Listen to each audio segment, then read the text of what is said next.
Good afternoon. Thank you for coming on a Friday afternoon and at this time, which is not the easiest time for meetings and events. I'm Aldo Civico, the director of the Center for International Conflict Resolution here at Columbia University, and I'm very honored and pleased to have today an event with two extraordinary men and figures, Alvaro de Soto and Professor Shlomo Benami. I will have Alvaro de Soto introduce Shlomo Benami, but I'm also, and I would like to say something about Alvaro, because I'm particularly also honored and to announce that this is the first event that the CICR sponsors of the Alvaro de Soto Conversations. Alvaro de Soto will be on campus a couple of times every semester and engage in conversations with experienced and senior mediators in order to transfer knowledge and lessons learned to our students and to our faculty. So we are very pleased about this opportunity and that we start these conversations and this series with Shlomo Benami this afternoon. Just on a side note, the next conversation, so that you know, will be on April 22nd with Francesc Vendrell, who has been a European Union envoy to Afghanistan, has been in El Salvador with Alvaro de Soto, and it will be another wonderful opportunity to learn. Alvaro de Soto doesn't really need a presentation, but I summarize his very long curricula. An ambassador in the Peruvian diplomatic service, spent 25 years in senior positions at the United Nations from 1982 to May 2007. Before joining the United Nations, Mr. de Soto served Peru as a career diplomat at the Ministry of Foreign Affairs in Lima, at the United Nations headquartered in New York and in Geneva. Among his many assignments in peacemaking and peacekeeping during that time, Mr. de Soto was the Secretary General's personal representative for the Central American peace process, in which capacity he led the 1990-1991 negotiations, which resulted in a number of profound social and institutional reforms and ended the decade-long war in El Salvador. From 1995 to 1999, he was the Secretary General's special envoy to Myanmar. He was promoted Under Secretary General in 1999. From 1999 to 2004, he led the negotiations on Cyprus, which produced a comprehensive settlement proposal that was submitted to the Greek Cypriots and Turkish Cypriots in separate and simultaneous referendums in April 2004. He was the Secretary General's Special Representative for the Western Sahara from October 2003 to April 2005, and his last assignment from May 2005 to May 2007 was the UN Special Coordinator for the Middle East peace process. So thank you, Alvaro, for being us, for accepting our invitation, and I let you introduce Shlomo. Thank you very much, Aldo, for this introduction. I feel I would be insulting both the public present here today as well as my guest, Professor Benami, if I were to recite his curriculum vitae, which is an impressive one. I should simply like to emphasize the fact that he is a rare combination of a political practitioner and a scholar. He has actually written about history, and not just about his own country. He is a very cosmopolitan Israeli, if I may put it that way, who is a recognized authority on Spain, particularly during its time of transition, but also between the two world wars. And he has been a politician at points that in Israel's history that were extremely important, involving, and he has been involved in the Madrid conference. He's been involved in the Camp David talks as foreign minister of Israel. He has also been ambassador to Spain, And he is now vice president of the Toledo Institute, but he manages to live in Israel and to be in touch with just about everybody that you can imagine. He has a particular talent, I think, for encapsulating a complex situation in language that can only be described as lucid and penetrating. And I would not attempt to imitate the host of the BBC program Hard Talk. I have too much respect for Professor Ben-Ami. But I would like to ask him a few questions, which are mostly a basis for him to talk to us about how he views the current situation, the current juncture, and the challenges in light of his profound and long experience. Now, let me start by asking you a question. You and I are about the same age, so you're old enough to recall that at one time during the Cold War, there was something called the Doomsday Clock. And they periodically, keepers of the Doomsday Clock, periodically reminded us or told us how many minutes away from Armageddon we were. Now, let me try to borrow from that and ask you, how many minutes away are we, if it is indeed in minutes, from the end of the possibility of reaching a two-state solution between Israel and the Palestinians? Thank you, Alvaro, for an extremely generous introduction, really. And I think that when it comes to the question that you posed, whether we are close to the end of this paradigm of a two-state solution, seemingly we are very, very close. And the reasons are that both political systems have failed in producing the solution to the extent that mainly the Palestinians, in fact, have lost hope in the solution. Right now, we are in the middle of a formation of a government in Israel that does not have the two-state solution as its guideline. This is the first time since the launching of the Israeli-Palestinian peace process, in fact, the Israeli-Arab peace process in Madrid. And the reason, again, is the incapacity of both Israelis and Palestinians to meet each other's essential requirements for a settlement. One would like to say, obviously, that the occupier must have the lion's share of the blame. But again, these negotiations have failed, among other reasons because they are negotiations between two unequal partners. But again, if I may raise this in the presence of some of my Palestinian friends, it seems to me that the whole idea of two states was practically imposed on the Palestinians by Yasser Arafat. It was not natural to the National Palestinian Movement. The National Palestinian Movement was not on the line of creating a Palestinian state side by side with Israel. I can understand the logic of it. I can understand the rationale of the Palestinian position, a nation of dispossessed people that did not have any particular reason to want a Jewish state on its side. But Arafat came and imposed the idea. He imposed the idea in 1988. It survived the peace process until 2000, 2001.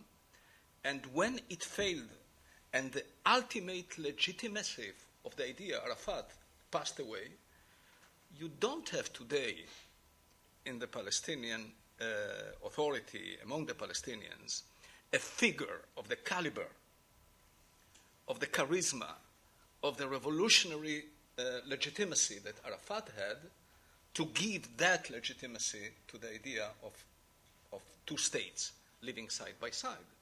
Therefore, the Palestinians, in fact, in their struggle for statehood and for the idea of two states, are fighting against the trend of events. In fact, they are fighting against the conventional wisdom, because it is no longer popular. It is not the main objective of Hamas, for example. The powers of the inside in Palestine are now no less powerful than the powers of the outside, those who came with Arafat. And with the idea of two states, they have been defeated along this peace process. So you have an idea that has lost its momentum among the Palestinians, which doesn't mean that they want to continue living under occupation.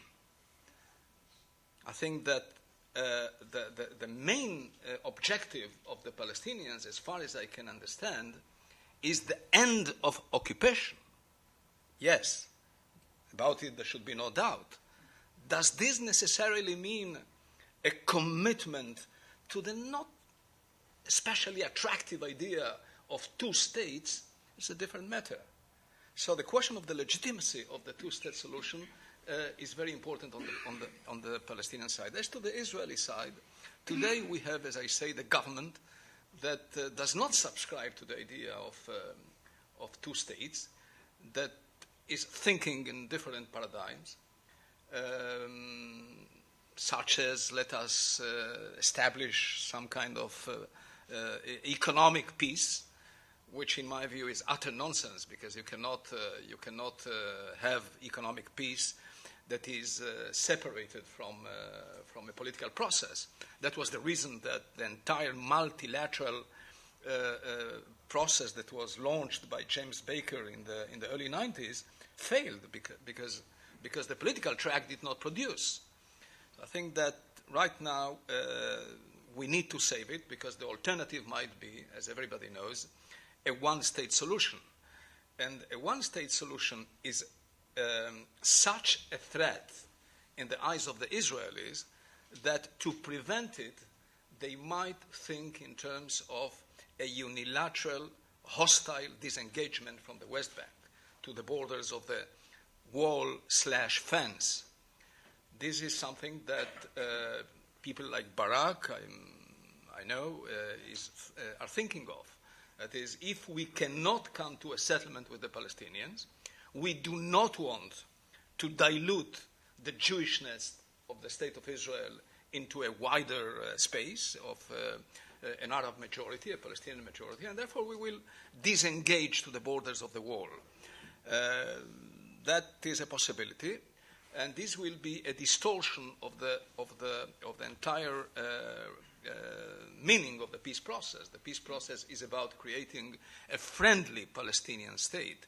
A hostile disengagement will create a hostile Palestinian state that would be the satellite of some Arab power in conflict with Israel.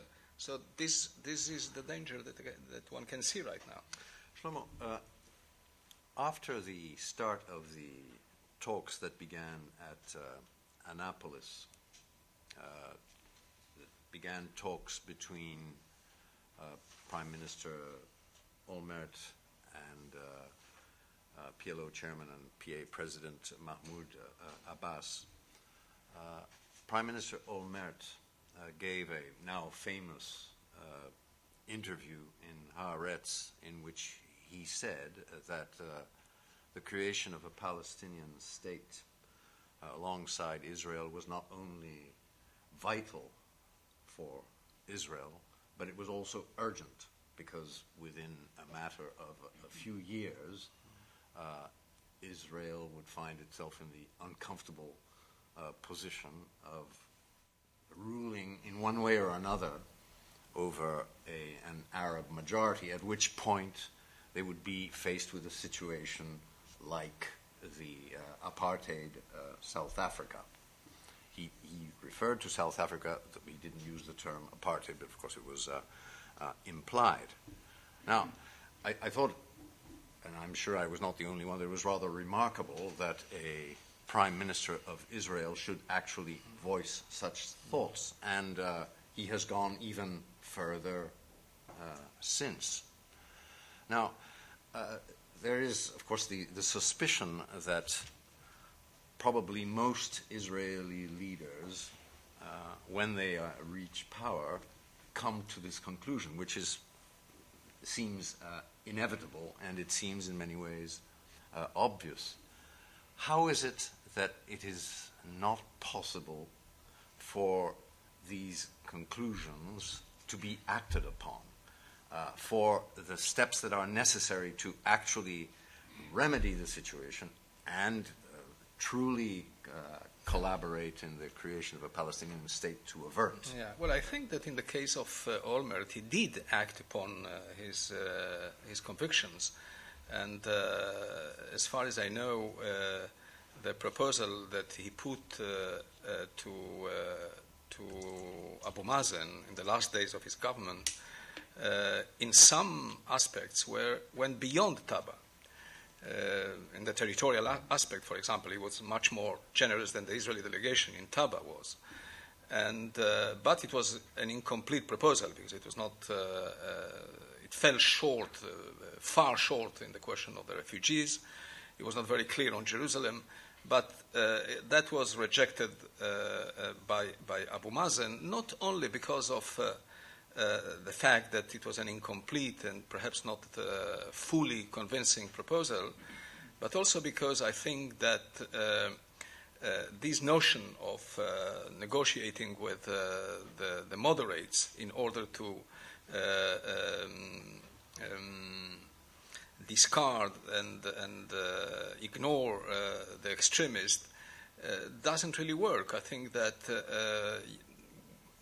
when you have this dichotomy and you negotiate with the moderates inevitably will aspire to have the kind of deal that the extremist would not label as a treacherous sellout. And therefore you are indirectly negotiating with the extremist. The same with Arafat. Arafat, say, was the moderate and he had Hamas, but he was always looking behind his back at what would be the attitude of Hamas to a deal that he will sign with Israel.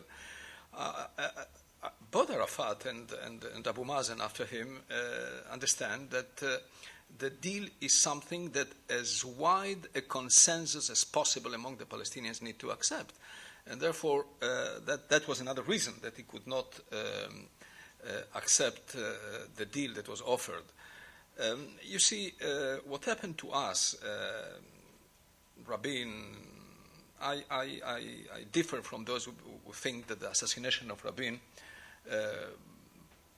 brought an end to the process. I think that Rabin would have arrived to the same conclusion that the Barak government arrived at. That is, that he's incapable of meeting the minimal requirements of the Palestinians on key issues such as Jerusalem and the refugees. But, I mean, they acted upon their convictions. But it is in the nature of the conflict. It is in the nature of the conflict that the Israeli maximum does not meet the Palestinian minimum. You can meet that in think tanks, in non-binding and non-committing backtracks. But when it comes to direct negotiations with the Palestinians, you have the political constraints, you have the dysfunctionality of both political systems. The Israeli political system is a suicidal system whereby you cannot take decisions, let alone historic decisions, without having the entire system dissolve. When our government, the government I served in, went to Camp David, and it was a very broad coalition. We went to Camp David, and on the way to Camp David, we lost one of the parties. When we left Camp David, another party left us, and when we went to Taba, it was me and Barak alone. I mean, that was the entire government. So I think that, and this might happen to any government. The longest serving prime minister in recent history in Israel was Shamir, because he didn't touch the Palestinian problem. That is, the moment you touch the Palestinian problem and you take decisions that are divisive, they are deeply divisive, you lose your coalition, and that's it. And when it comes to the Palestinians, we see the fragmentation. It's not only the fragmentation Hamas-Fatah, it's also the weakness of Fatah that is supposed to be the pillar, the political pillar holding the PA. It's not exactly a vertebrate organization with robust leadership and the sense of direction. And therefore, the dysfunctionality of the political systems is such that that makes it practically impossible for the parties to negotiate a deal between themselves. If a Secretary of State in this country visits Israel and meets the leaders of the parties in the coalition, each of them will offer him a different peace plan. Not necessarily the leaders of all the components of the coalition. Even go to see the prime minister and then go to see the foreign minister, and you'll have two peace plans, different peace plans. I mean, this is no way to run a peace process. So the systems are incapable of producing historic decisions. Add to it the nature of the conflict, which is not a real estate business like between us and Egypt or between Israel and Syria. It is an attempt, as it were, to break the genetic code of the Arab-Israeli conflict, because we are talking here about issues that go beyond land, beyond real estate. We are talking about millenarian certificates of ownership. We are talking about history, memory, the yearning for the olive tree and the abandoned village. We are talking about things that are very, very intimate to human nature. This is not about land and defining a border. This goes beyond that. And the parties have proved to be incapable of reconciling themselves to each other's ethos. It's not only the question of interest. It's a question of ethos that define a nation, that define the collective memory of a nation. For the Palestinians to strike a deal with Israel means not only accepting the political legitimacy of the Jewish state, it means accepting the moral legitimacy of the Jewish state. Whereas when Sadat signed the peace agreement with Israel, he was recognizing the political legitimacy. He didn't have to recognize the moral legitimacy of the Jewish state. It was not his business. It is the business of the Palestinians to recognize the moral legitimacy of the Jewish state. Because the sense of cosmic injustice that accompanies the foundation of the Palestinian national movement or the ethos of the national Palestinian movement is such that any solution will inevitably fall short of satisfying the requirements. Zionism was always a very, very pragmatic movement. On its way to statehood, it lost some of its pragmatism later on, or at least important segments in the movement lost the pragmatism of the past. But Zionism always looked for solutions. And they accepted whatever was put on the table, the Peel Commission, the 1947, always with sometimes double talk, but essentially the movement assumed it. Whereas the national Palestinian movement is understandably a movement in quest for justice. One is looking for a solution, another is looking for justice. It changed, the PLO, Fatah, they changed it through the leadership of Arafat. It's very difficult to understand the nature of the national Palestinian movement without Arafat. He is the founding father, and he is the one that led the quest for solutions through I mean, the most important moment was 1988 when he accepted the two-state solution in Algiers, although the process started even before. In the early 70s already, you could see in the PLO the discussions, deliberations, and ideas about the two-state solution. So the movement gradually moved to away from the quest for justice to the quest for a solution. But nonetheless, it is still a not especially attractive idea for the Palestinians, in my view, to have a mini-state in the West Bank and Gaza, and with no solution that can satisfy the refugees abroad, etc.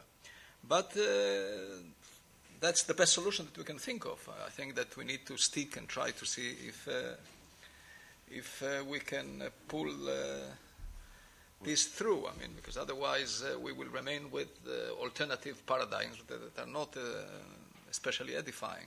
Well, there are 4 or 5 aspects of the problem that you have addressed now that I'd like to go into, but let me backtrack to the earlier point that you were making, which is the seeming inability of the Israeli political system to take the monumental decisions which would probably have to be taken in order to bring about a two-state solution. I remember that when I was in Jerusalem, and this would have been in sometime in the second half of 2005, Prime Minister Sharon was riding high, I'd say, on the wave of the success, at least as far as it went, of the withdrawal from Gaza.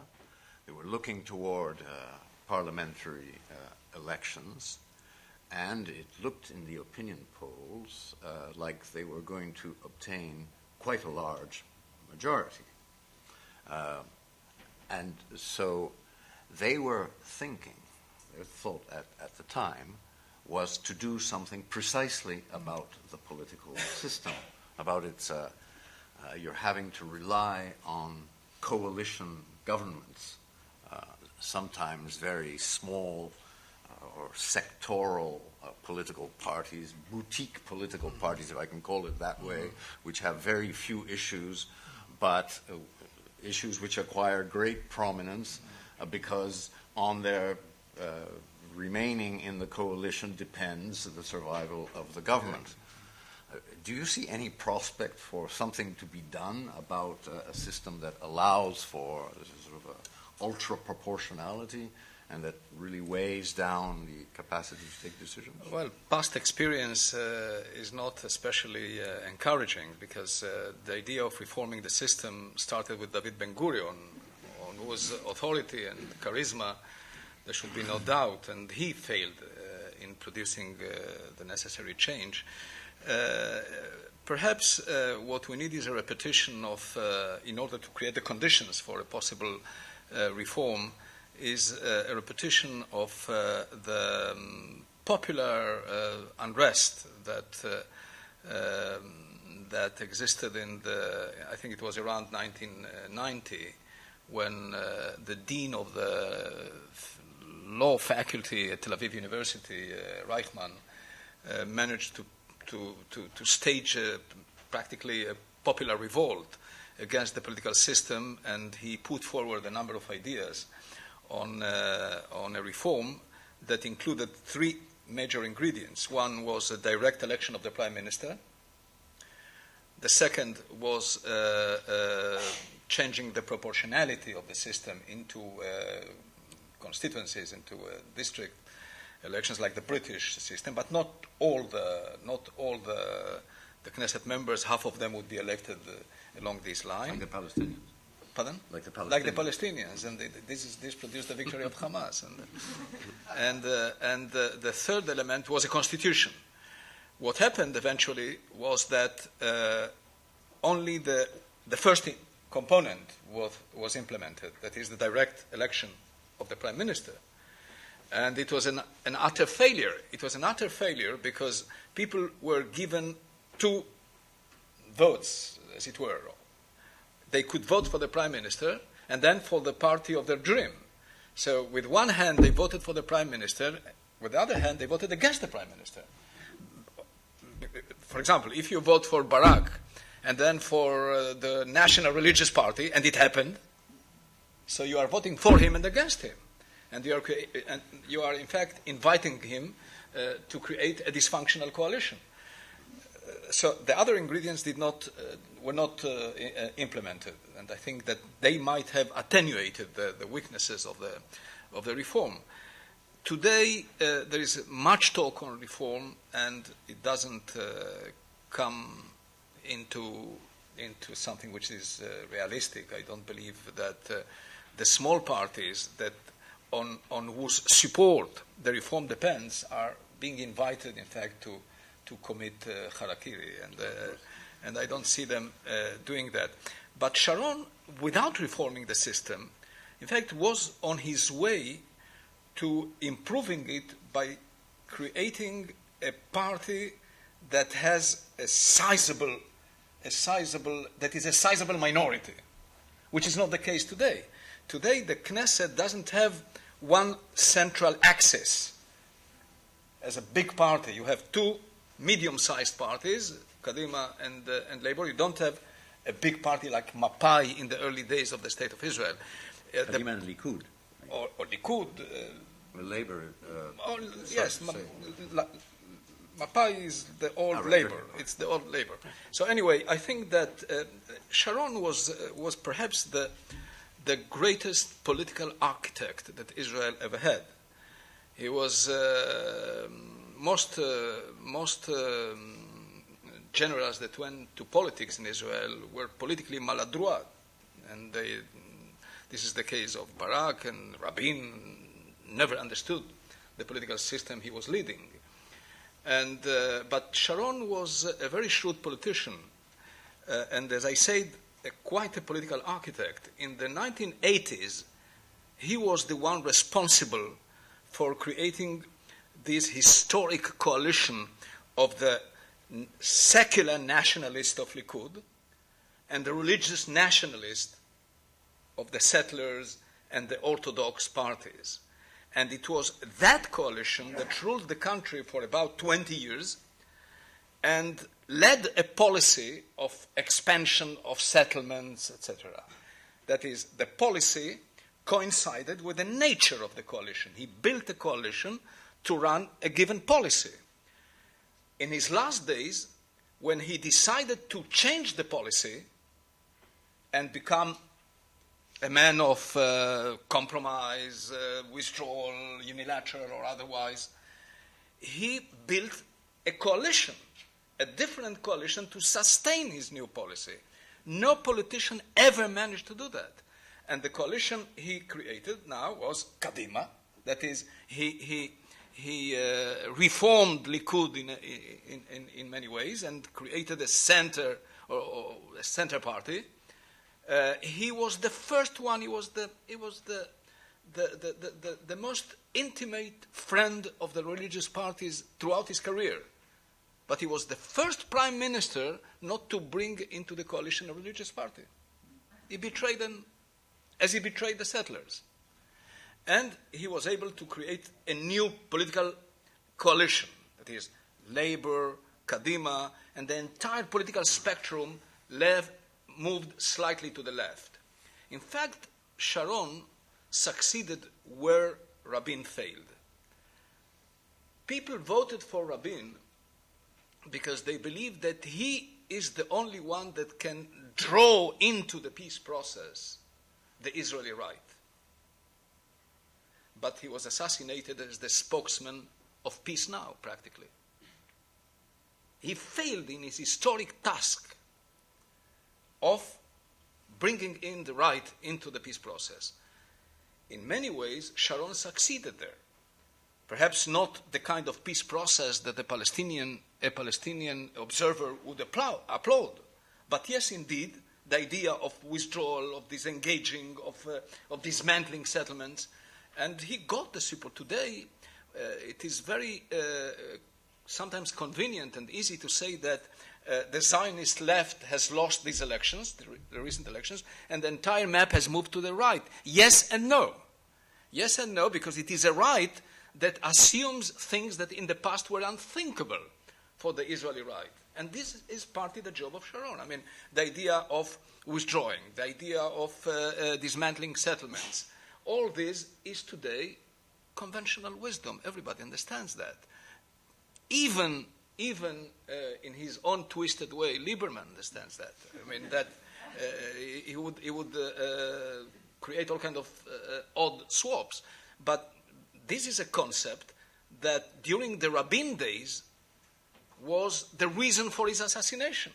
And now this has been integrated into the discourse of the Israeli center, right of center. And this is much the work of Sharon. But Sharon, of course, was disinclined to negotiate. So the withdrawal from Gaza, for instance, was essentially a fuite en avant, a flight forward. So as not to have to deal with details, which created some complications afterward. I remember that there were rumors flying around at the time that the next step would also be a massive withdrawal from the West Bank. You mentioned earlier that if Israel found itself confronted a few years from now with a looming Palestinian majority between the river and the sea, that they would probably also carry out a unilateral withdrawal in order to prevent that. But of course, it wouldn't solve problems, or it would leave a lot of problems in its wake, wouldn't it? Yeah, of course. I think that perhaps one should say that in the history of the Arab-Israeli conflict, whenever Zionism was faced with the dilemma of more land with less Jewish or Jewishness of the state, or more Jews with less land, they opted for the Judaity of the state rather than more land. That was something that was repeated throughout the history of the movement. Whenever there was a chance to decide between demography and land, Zionism decided for demography. And this is the reason that the Israeli right under Sharon moved to the idea, or was brought into the idea of withdrawal, of abandoning parts of the land of Israel. The wall that in great part is a fence, but it is nonetheless in some parts a wall. The wall is the ideological defeat of the Israeli right. The Israeli right endorsed an idea that is not a rightist idea. The inventor of the wall is Rabin. Many of the ugly ideas of this story come from the left, not from the right. And the question of the wall was invented by Rabin. The right, Sharon and others, were against it, because for them to erect a wall in the holy landscapes, the holy biblical landscapes, is a defeat. They were supposed to be part of the Jewish state. And why they did it? Because of demography. The demographic doomsday is the major threat, perhaps even more of a threat than the Iranian bomb, in the way that Zionism looks at the conflict. So when Olmert came to office, he came with the idea of a convergence plan that is applying the Gaza concept to the West Bank, but the war in Lebanon immediately, derailed the whole idea. I happened to have a personal friendship with Olmert.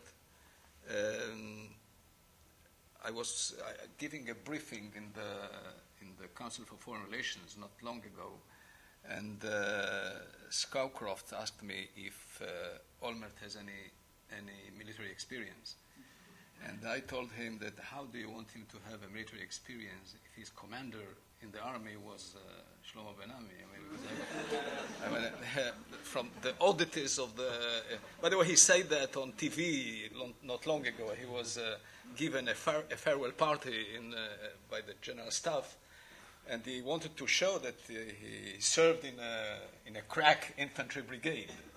So he said, he said to the chief of staff, Shlomo Ben-Ami was my commander. So it's a big, it's quite a pedigree. You have a lot to answer for, Shlomo. And I remember telling him when he came to this idea, telling him that, listen, this will not work. This will not work because the PLO will not accept it. The PLO is on the track of a final settlement. Maybe if you can think of this as another interim agreement where we have a framework for a final settlement, perhaps it can work. But at the time, I also thought, maybe wrongly, but I also thought that Hamas could be a partner for such an idea. No, precisely because I thought that there is some common ground between Hamas and Israel by the fact that Israel wants a final settlement, but is incapable of producing it, and Hamas doesn't want a final settlement.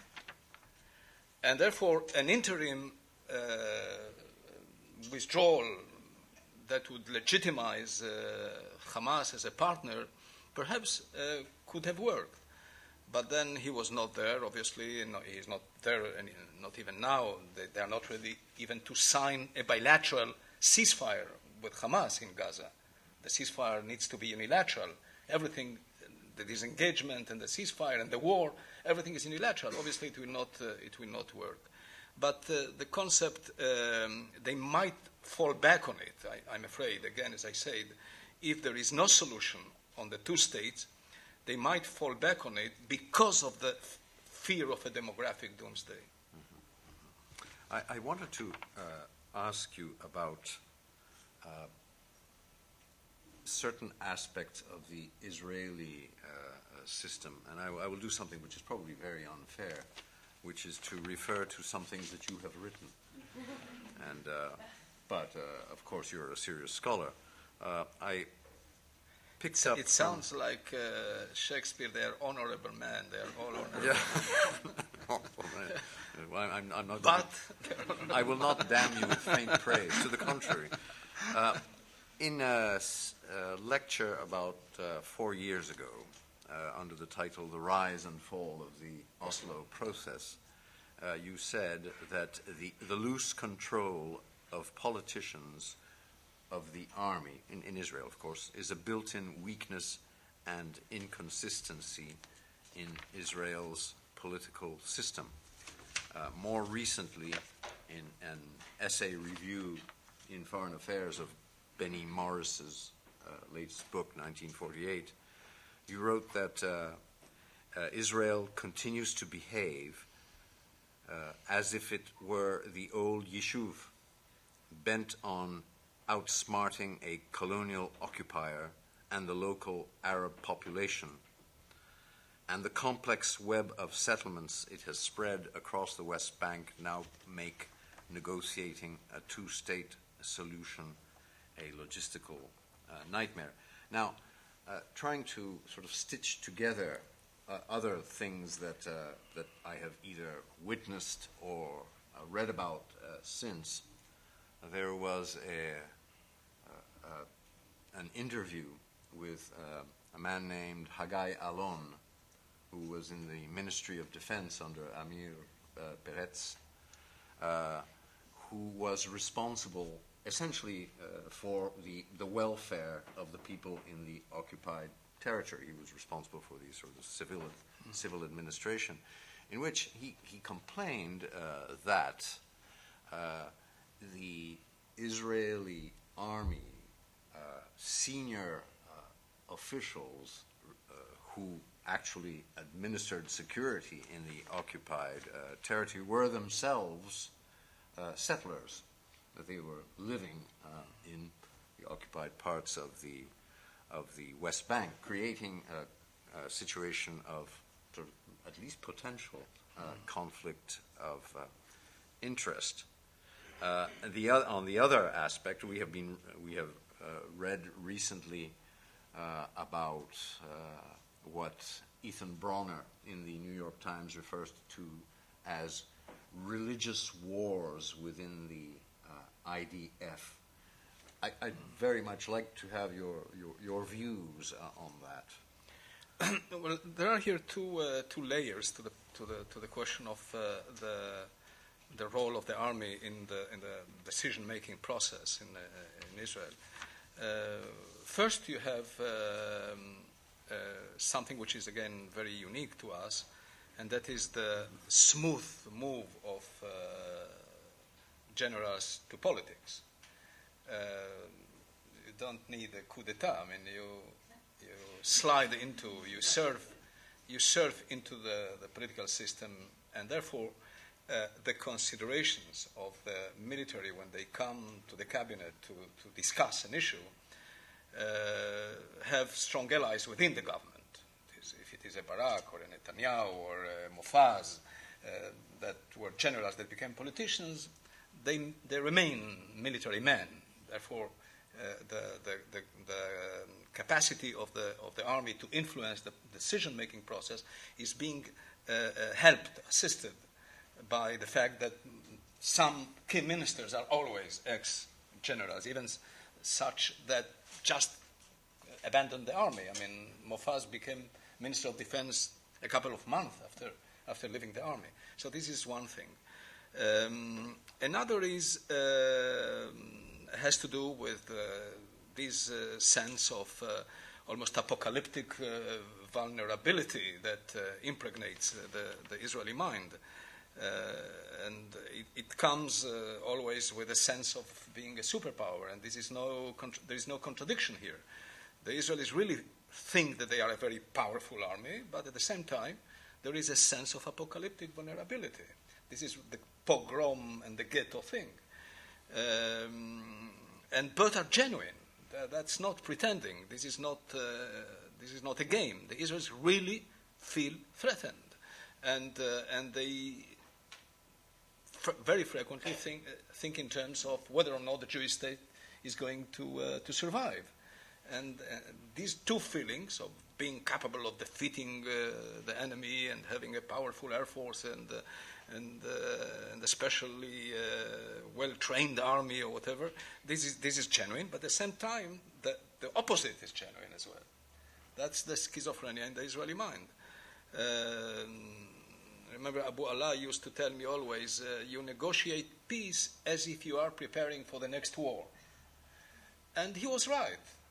Because, yes, you want an agreement that gives you the necessary guarantees for the inevitable next round. It is there. I mean, nobody really believes in a celestial, heavenly peace. So I think that you have, because of that national mentalité, you have an influence of the army. Nobody wants to take the responsibility of not listening to the advice of the army. When the chief of staff comes and says, okay, this is a question of life and death, we need this budget, we need to do that or to do that, I don't know of many politicians who can stand to it. You need a lot of independence, of political independence and courage to stand to the military. So I think that I was discussing with some of the Israeli students here before, and what is the space in the Israeli system for politics. And I say that, in my view, the space is desperately limited, because the system is surrounded by four institutions that have an overwhelming influence. One is the security establishment. Another is especially carnivorous press, media, and not always responsible, not always accountable. And the third is the finance ministry that controls practically the activities and the freedom of movement of ministries.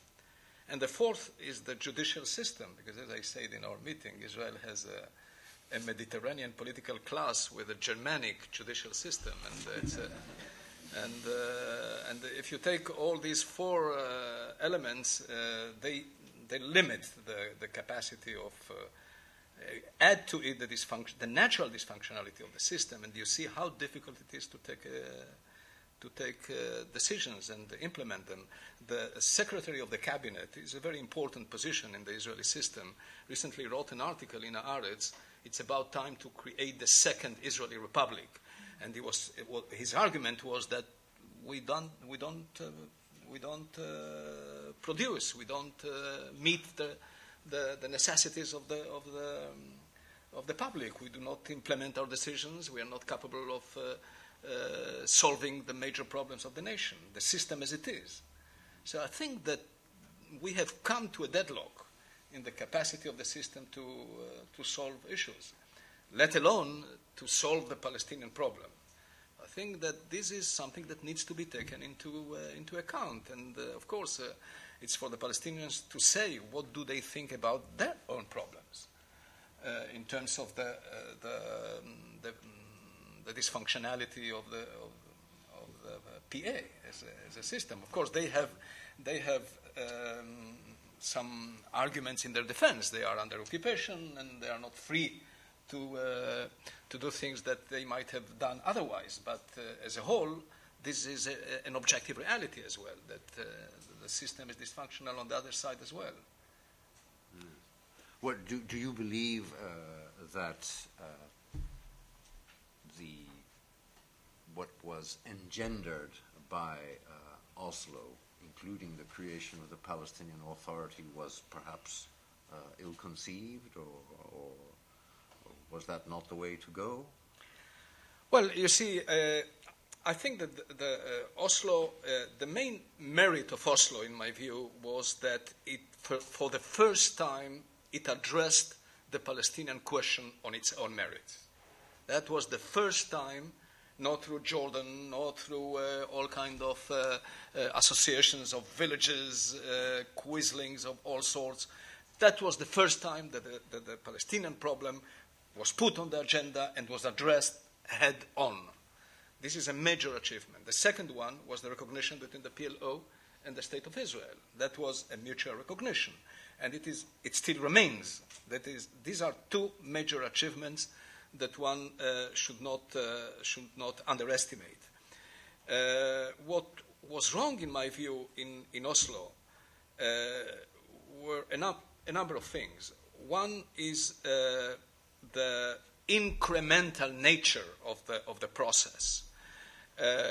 Giving back Gaza was something that even the extreme right in Israel was ready to give away. Okay, nobody wants Gaza. The Egyptians don't want it. Sharon didn't want it. Rabin didn't want it.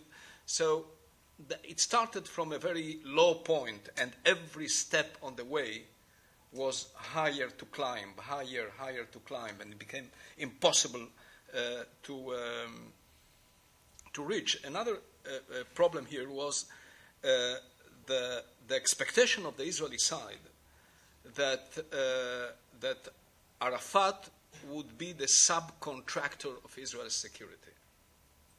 And that was one major reason why Rabin opted for Arafat, because he had negotiations with the local Palestinians in Washington at the time. And he knew that Arafat was very weak at that particular point.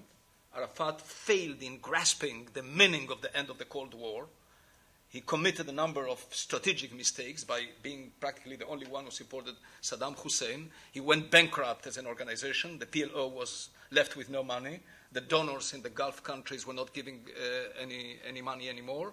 And he was practically bankrupt. And that was the moment that Rabin wisely rescued Arafat with the hope that he will do two things. One, repress the Intifada, because we were in the middle of the Intifada, and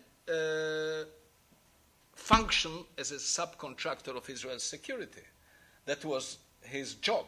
But then Arafat could not be the subcontractor of Israel's security if he was not given constant incentives and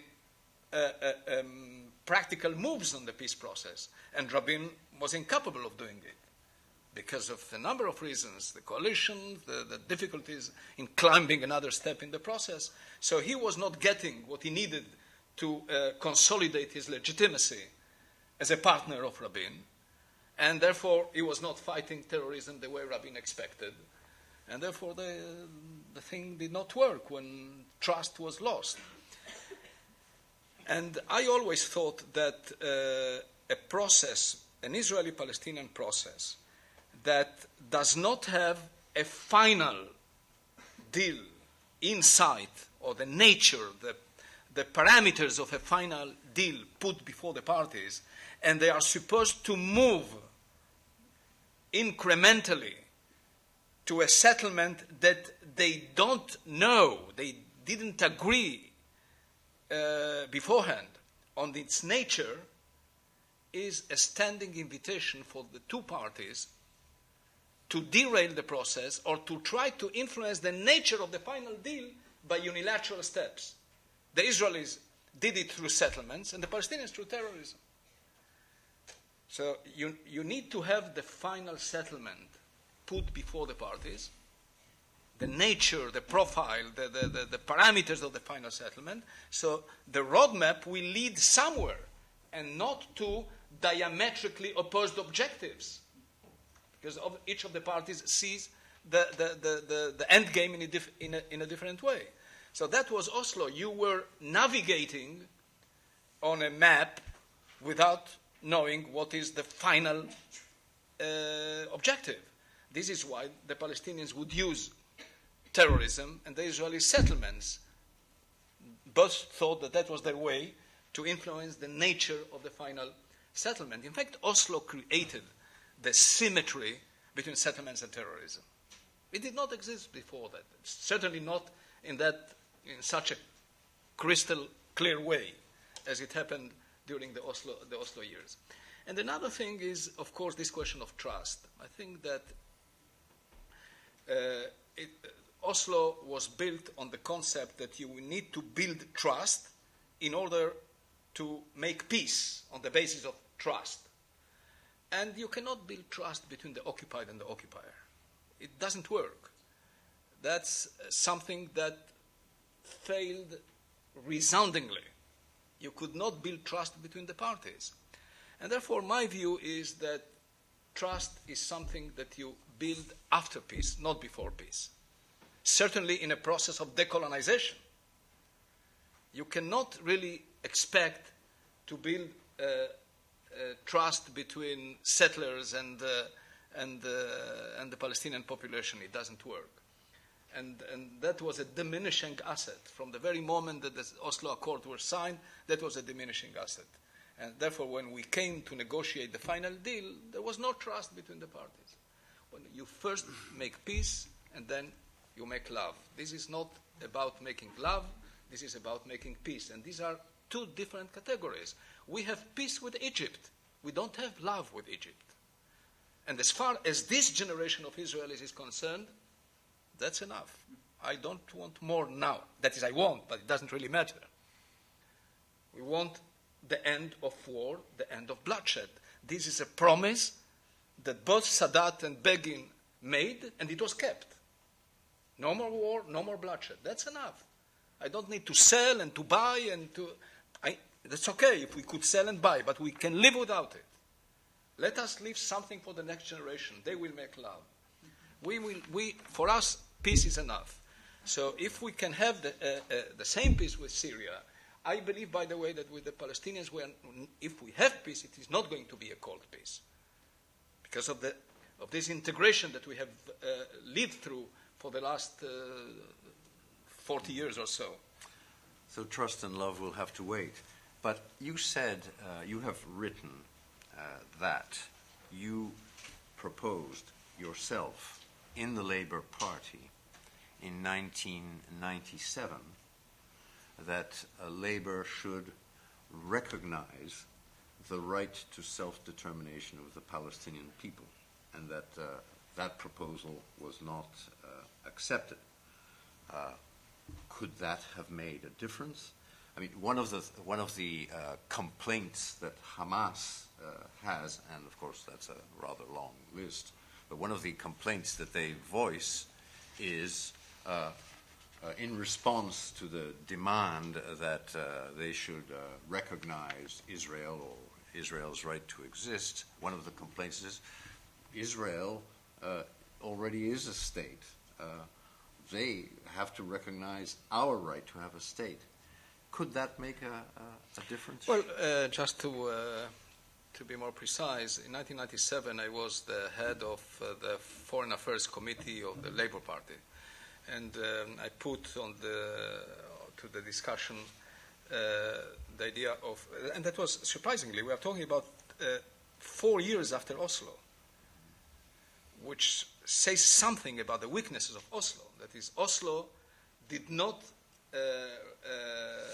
endorse, did not include the right of the Palestinians for self-determination. That's a very revealing information that you need to weigh. You need to understand why is that. That stemmed from the weakness of Arafat at that particular moment, and from another thing which is very important. For Arafat, I venture to say, at that particular moment, the most urgent thing for Arafat was to come back to the territories, not making peace with Israel. That was, okay, he was for the two-state solution, he has passed the resolution in Algiers, but for him, the most urgent thing was to come to Palestine, neutralize the enemies of the PLO, and recover the monopoly of the PLO on the business of Palestine. Because the Intifada was declared by the local population, Hamas was created in 1988, and suddenly, and he was politically and economically bankrupt. That was the end of the PLO. I remember a visit to King Hassan II of Morocco in around that time. It was January 1988. I came to see him, and he told me that he had told Abu Mazen, later on Abu Mazen confirmed to me that that was true, he had told Abu Mazen that it was about time that the PLO disband, that the PLO leave the local population to run the business of Palestine. So that was the mood. And therefore, when Arafat signs Oslo, I mean, I'm not sure, frankly, that Arafat even read the text of Oslo. I mean, for him, the most important thing was getting back to the territories, assuming the leadership again, controlling the affairs of Palestine, and then we'll deal with the Israelis. Again, with the idea of two states, and we will deal with it. I don't think he had, Arafat was not a field marshal with grand designs. I mean, he had a sense of direction, but he was not, an MBA graduate. I mean, he did not... like statecraft. And therefore, when he came, for the time being, what he wanted was to neutralize the Faisal Husseinis, the Hanan Ashrawis, and Hamas, and be firm on the saddle. That was what he was thinking at that particular moment. So, I mean, the doubts as to... And self-determination, and self-determination, this is one reason to explain why nothing was said in Oslo about self-determination. Nothing was said, I think, even of settlements. That is, the Israelis, when they continued building settlements, they were violating the spirit of Oslo, not necessarily the letter. Not necessarily the letter of Oslo. So I think that was a very odd agreement, full of weaknesses, I think there was an Israeli politician who said that Oslo is like a Swiss cheese, but with more holes than cheese. Yes. Well, about that, of course, after Oslo, I mean, there was an exponential growth of the settlements, which, of course, not exactly designed to build trust, but rather to create facts on the ground, what you were referring to earlier. Now, as I understand it, and please correct me if your understanding is different, part of the purpose of the Annapolis series of talks, at least in the mind of the Palestinian side in them, of Abu Mazen, was to create a sort of an agreement on the final status of issues, which would be shelved, but which would permit people to recover faith in the negotiation process and have something to aim at. In other words, to repair the lacunae that exist both in the Oslo Accord, what you were saying earlier, you don't know where you're going, so you're bound to get lost, and also the lacuna in the quartet's roadmap, which also doesn't have the end product. Do you see that more or less as the same way? Was there any hope at all that could have succeeded? Well, the Palestinians never wanted this as a shelf agreement. I think that Abu Mazen, I remember a meeting, the board of ICG, of the International Crisis Group, met with him. I was in that meeting in Ramallah, and we mentioned to him this question of the shelf agreement. They said this is out of the question. And I remember also Condoleezza Rice. I saw her before the first ceasefire in Gaza. We were sort of trying to sell to her some ideas about the ceasefire. And she said, no, we are not for a shelf agreement. That was her understanding. Shelf agreement will not satisfy the Palestinians, because they are tired of all kind of official, non-official papers that are not implemented. This is one of the reasons of the fatigue that you see among the Palestinians about the two-state solution. We had Geneva, we had Camp David and Taba and the Clinton parameters, but on the ground nothing happens. So they have become blasé about all these peace plans. So, but yes, if you have a final settlement, but then you have a binding set of benchmarks leading to the implementation of the final settlement, this is different. It might even be necessary to have this set of benchmarks. Nobody believes that, not even in the Clinton years, when and I think this was one of the weaknesses of the Clinton peace parameters. The Clinton peace parameters put on the table a series of ideas, some of them very, very good, but what then? Let us assume that Arafat would have accepted them, the Israeli government endorsed them, so what happens next? There was no roadmap for the implementation of the parameters. So yes, indeed, we need to have a final objective. And then we can negotiate or put on the table the series of steps that the parties need to take in order to reach that. That is the weakness of the roadmap. The roadmap says, you fight terrorism, build institutions, remove settlements. What for exactly? Where are we heading to? That is, the Palestinians would reform institutions, would become, as an aide to Sharon said, they would become Finns, said like citizens of Finland, but for what purpose? Why? Why should this conversion of the Palestinians into something different happen if there is no prize at the end of the road? So you need to put before the parties the nature of the final settlement. I think that the current administration, if they want to be serious about the process, I would not advise them to go back on the old ways and again let the parties negotiate, and these kind of declarations that we cannot want peace more than the parties, that's churnishing the same old soup. I mean, we need to think in a different way.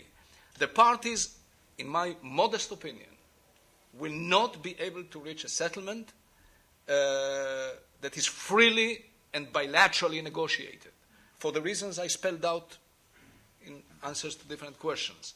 So if the US thinks that this is vital for American interest, I think it is vital for Israeli interest as well. It is vital for the security of the Middle East to change the paradigm of conflict to a paradigm of accommodation of the different actors in the region, Iran, Syria, Palestine, and the others. You need to solve the Israeli-Palestinian question. Is the Israeli-Palestinian peace the panacea to everything? No, it is not. But it is a major step forward. It will remove from the region a platform for mass hysteria, for rejectionism, for anti-Westernism, for anti-America, and it will help in undermining much of the discourse of the spoilers in the region, be it Hamas, be it Hezbollah, be it Iran and Syria. So I think it is extremely important that a new approach be developed, but it cannot be done only by the US.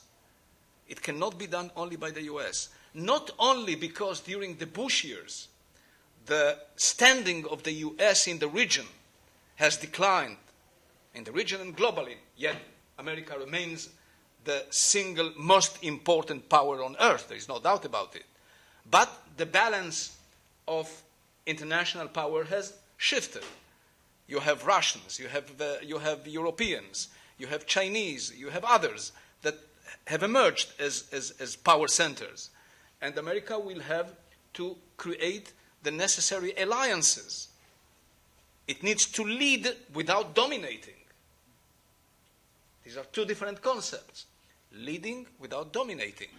To lead that coalition with an idea on the solution of the Israeli-Palestinian dispute as part of the regional realignment that is called for in the coming years.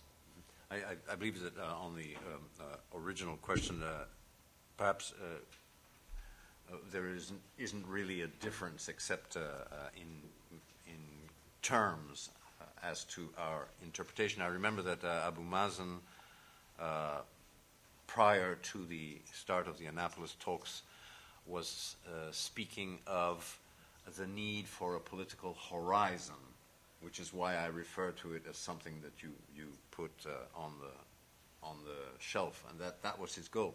And I believe that his original intention, in fact, was once that horizon or final product was agreed to, that it would be submitted to referendum. And if it was approved, it would be followed by negotiations.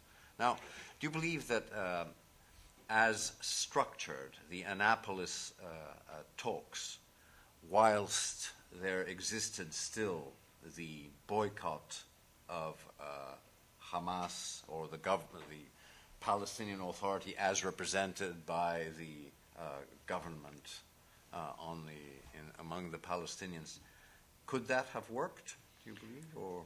Well, I think that the Palestinian national movement is right now in a very bad shape, and as I said before, it has lost in some ways the sense of direction that was given by Arafat, the strong hand at the helm that was given by Arafat. It is fragmented,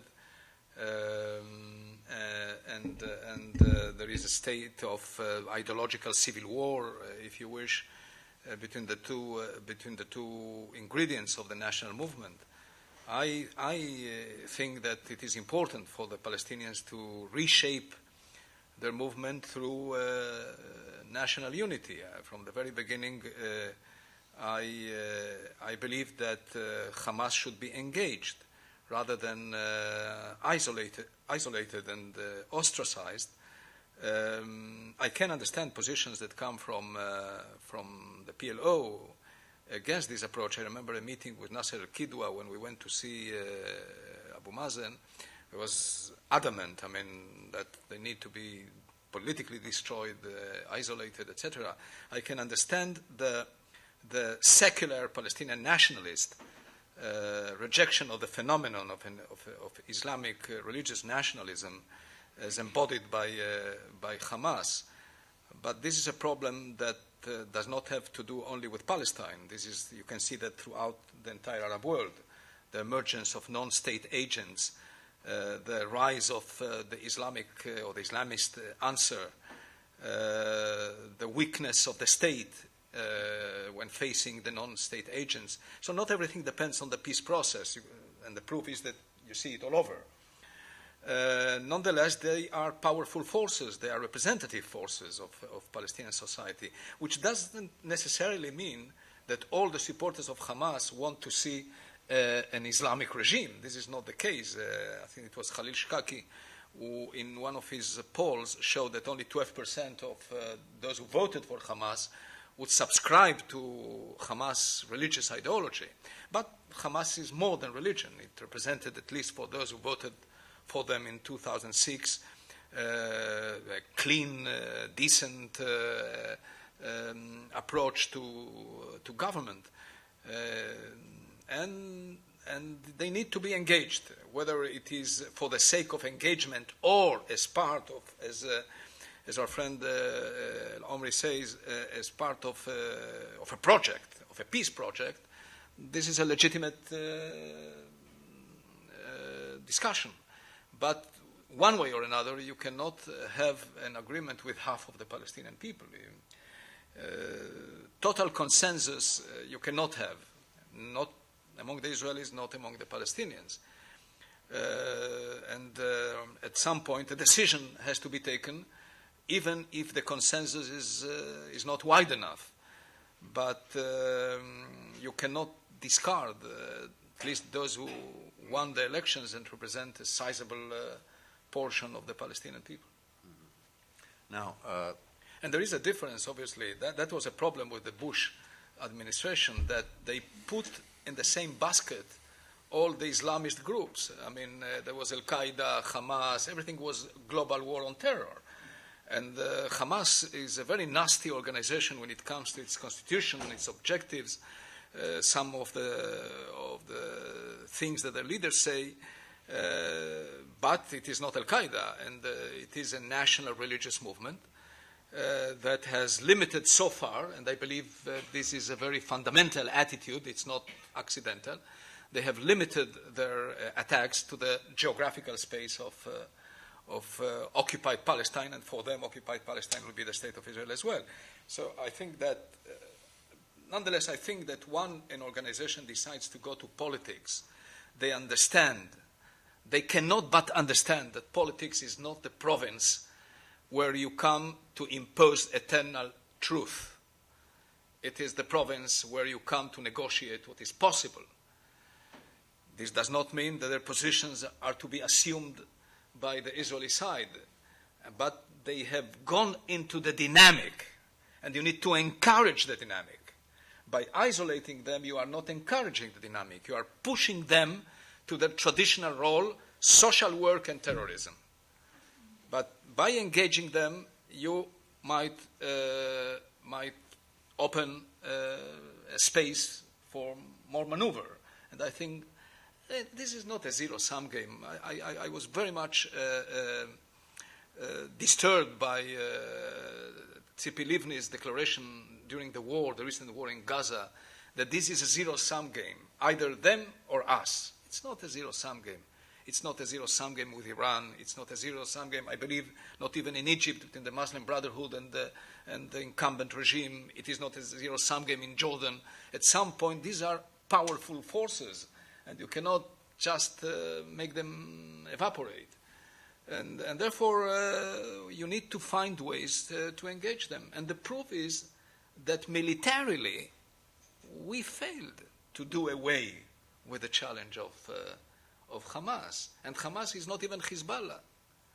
In these era of asymmetric wars, the simple truth is that powerful armies are incapable of defeating non-state agents.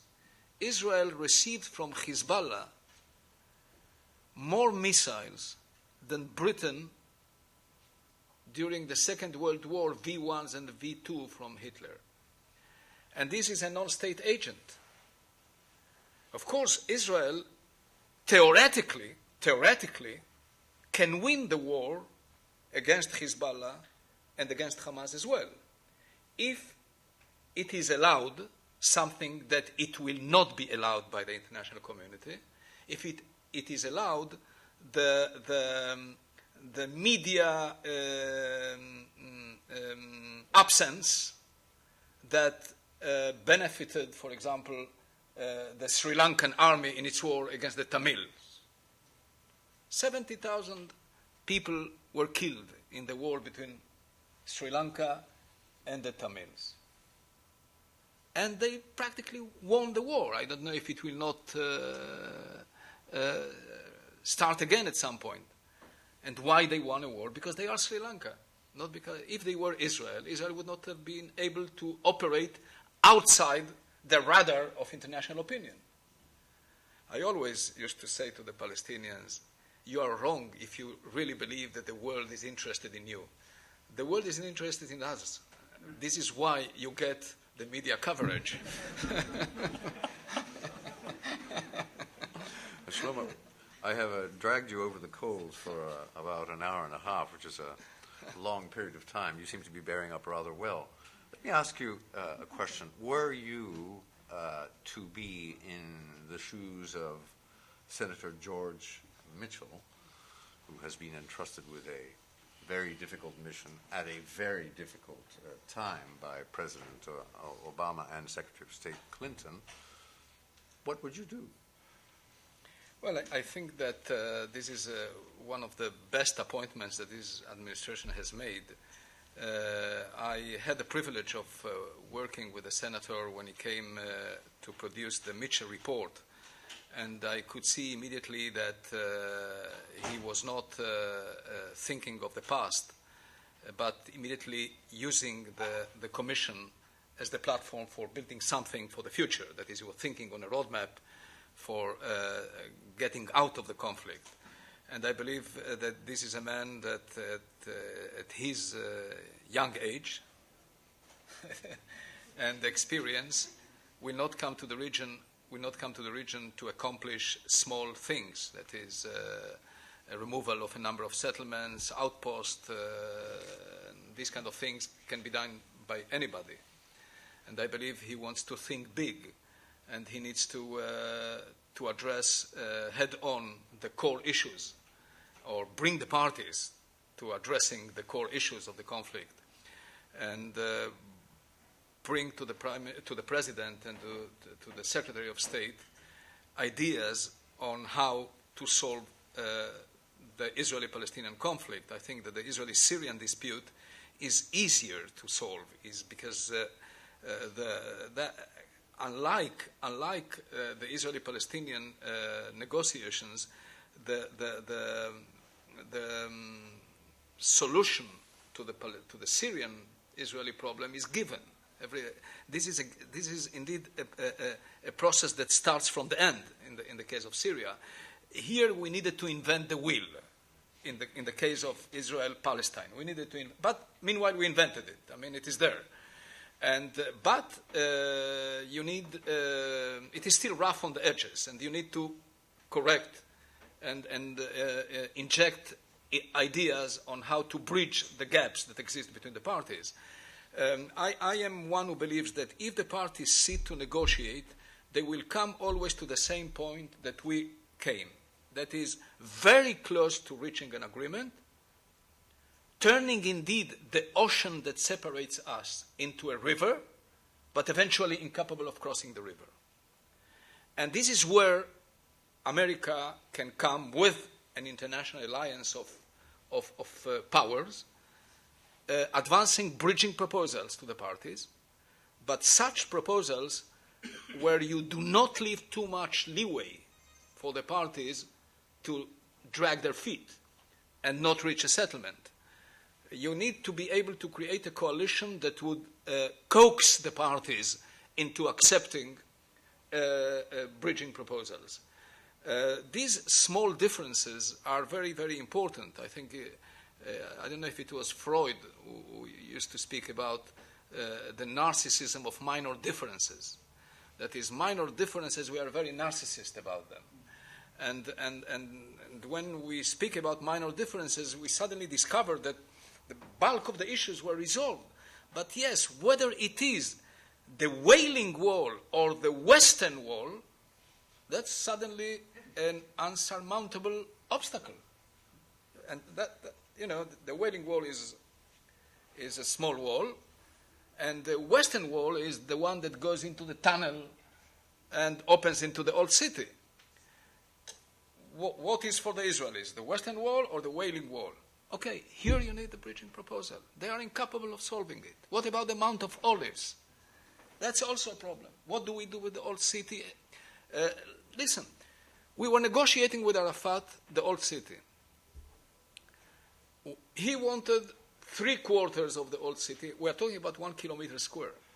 He wanted 3/4, the Christian, the Muslim, and the Armenian quarter, and the Jewish quarter for the Israelis, and the Wailing Wall is part of the Jewish quarter. So he said, no problem about it. Clinton comes with the idea of two. That is, 2 for you, 2 for the Israelis. And then we start talking, and the solution that was starting to emerge is 2.5 for Arafat, and 1.5 for us, because most of the houses in the Armenian quarter are Jewish. So, and then you get stuck. Come with the bridging proposals. This is not a question of life and death. I believe, by the way, that you should not divide sovereignty in the old city. I think that you need to speak about a special regime and not have sovereignty in such a small space. Create arrangements on the ground, responsibilities. What is the responsibility of the police? Who is the chief of the police? What are the arrangements for the access to holy places, etc., etc. I remember that after Camp David, because Arafat was with religious affairs, he was very obsessive. I was competing with Arafat, who is going to explain to international opinion what happened in Camp David. So I came to the Vatican, and I had the privilege of being received by the Pope, 3 minutes or 4 minutes, and he said, he tells me, they tell me that Arafat wants to be like Saladin, that is the redeemer of the holy places for Islam. And I said, but Your Holiness, I have a surprise for you. He wants also to be Richard Lionheart. I said, Arafat wanted also to be the redeemer of the holy places of Catholicism as well. You said you spoke about the Syria and doing it first. Do you think it is possible to compartmentalize in today's world the Syria-Israel, Syria-Lebanon, and Syria and Israel-Palestinian? Well, I believe that I believe that the administration should address the region in terms of connected vessels. I think that one way to deal with the Iranians is to solve the Palestinian question and eventually to address the nuclear regional issue. I can hear the Iranians in the first meeting with Obama's envoy mentioning immediately, what about Israel? You want us to abandon the nuclear option, you need to address the Israeli question, which is, by the way, what the entire Arab world would say. So sooner or later, the whole connectedness of the issues will be apparent. Bashar Assad recently said that he will negotiate a deal with Israel, but this does not mean that it can be done without moving on the Palestinian track as well. That was the logic that drove Sadat at the time to peace with Israel. I mean, he wanted peace with Israel, but said, I need some concessions on the Palestinian issue. And if you look at the Camp David Accord, you will see that there were many, many things on the Palestinian issue. It's surprising. I was surprised to discover it when I looked into the text. Much of what was done in Oslo and after comes from Camp David.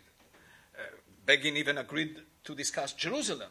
There is a separate letter which he gave to Carter. So the Palestinian issue will be asked for by the Syrians and by the others. So I think that we live in a very, very unique moment. This is a crossroads where you have in this country a new president that is extremely popular outside this country, I guess also here. I know less about what is going on in American public opinion, but I sense that this is still the honeymoon in some ways. And this president has changed the way international politics are to be run, especially given the experience of the last 8 years. He is the antithesis of the previous president. We are moving from Machtpolitik to at least giving a chance to the politics of negotiations, of engagement. And if he starts new relations with the Russians, if he rebuilds the transatlantic alliance, which is his objective in his upcoming trip to Europe, we will see a different zeitgeist developing here. The spirits of the time might be changing. The economic crisis have shown everybody that we are so interconnected, that everybody depends on everybody here. And something that starts in this country has an effect in the last remote corner of Africa. So I think that these are times that call for the kind of leadership that seemingly everybody expects from President Obama. And if he comes to that part of the world and tries to engage those that were ostracized, in 2003, after the invasion of Iraq and the occupation of Afghanistan, the Iranians were so terrified that they came out with a proposal to the American administration to negotiate and put on the table all the issues. The Israeli-Palestinian peace process, the nuclear issue, the question of Hamas, Hezbollah, and what have you. And the answer that came from this administration was that we do not speak to evil. That was from Cheney. So I think that meanwhile,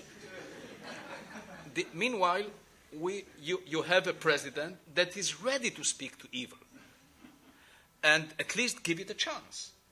And if indeed he opens a new phase in American international or public diplomacy, we run a chance of solving the issues. Because if we fail here, that's the stakes are extremely high.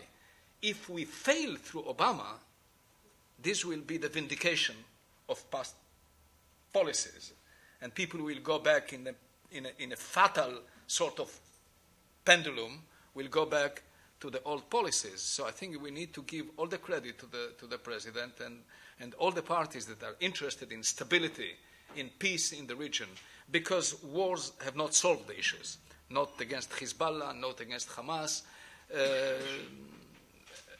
We need to give this moment a chance, the encouragement that is needed, and perhaps the first term of this president will not be the last one, and he can come with results.